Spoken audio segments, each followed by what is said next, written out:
My great-great-uncle, Lieutenant Leonard Lewis Wadsley of the 52nd Battalion AIF, was killed on the 3rd of September 1916 at Moquet Farm during the Battle of the Somme in World War I.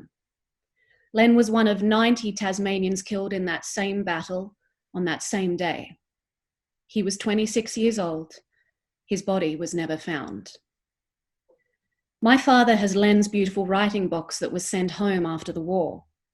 It holds all of Len's letters and postcards home, his medals, and several trinkets, including perfume bottles bought for his sisters while at camp in Egypt. My great-aunt, Emmeline Wellard, also served in the Great War as a nurse and was awarded the Royal Red Cross, a decoration received by only a small number of Tasmanian nurses.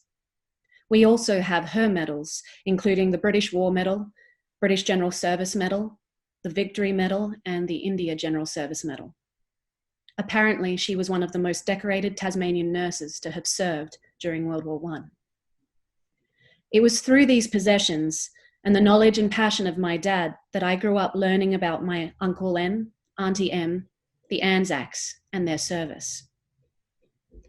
In 2005, I was fortunate enough to be one of 6 Tasmanian students who won a trip to Turkey, Belgium, and France as part of the Frank MacDonald Memorial Prize.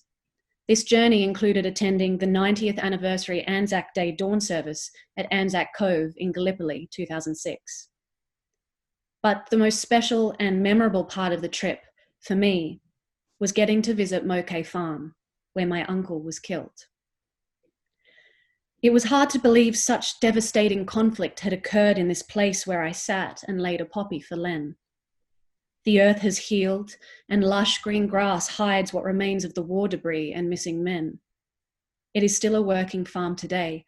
The only evidence of what happened is the mounds of spent shells and bullets they still plough from the fields every season. 10 years later, on the 100th anniversary of Len's death, I got to return to Moo Cow Farm, as it was, of course, referred to by the Aussie soldiers, this time to share it with my dad. To have journeyed so far to mourn a relative I had never met, never knew, but have grown up respecting, thankful for his sacrifice and service to Australia, and to stand in his final resting place exactly 100 years later, was an incredibly moving experience. I couldn't help picturing the mess and violence, the destruction and pain and senseless death playing out on the same stunning, tranquil fields I saw before me. So many lives taken. Walking among the crops, you can easily find bullets and shrapnel still littering the surface.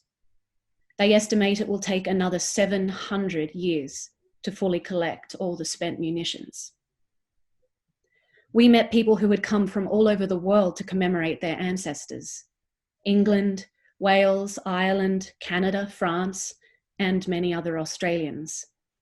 And for me, that really is the epitome of Anzac, coming together for a cause, the dedication. My thanks to the Australian and New Zealand communities for providing these commemorations here in New York so that we may honour the service of our countrymen and women. Among my uncle's letters and possessions is his very last letter home, written in the lead up to battle in the event he did not survive. To me, it represents the bravery and stoicism of every single person who served and faced the worst to protect those they love. And today, in remembrance of my uncle and all servicemen and women, past and present, I would like to share his last letter with you. France, 2nd of the 9th, 1916. Dear everybody at home, if you receive this, I will by then have passed to the great beyond. We are just preparing to go in on a fairly large stunt, which may be the end of a good many of us, and I may be one of the number. Up to the present, although I've been in the firing line and about there a good deal, have not yet participated in the actual advance, and now the time comes. Well, I leave myself in the hands of the Almighty and trust him absolutely. You may depend on it. I've done my job and you'll have no need to be ashamed of me. I would have liked to have got back again, but 'twas not meant that I should. Never mind, girls. There'll be someone else to take my place. I'm leaving this with a pal of mine who is on the reserve of officers and is not going in. He will post it for me if I do not come back. Well, Dad, goodbye. Goodbye, girls. Let the remainder of the family know I think of you all and hope to meet you all again later on. 'Tis rotten having to write this, but c'est la guerre. One thing we know, Fritz has a much worse time of it than we do. I guess there'll be great rejoicing when it is all over.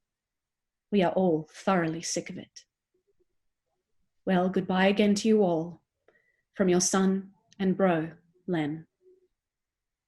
We will remember them.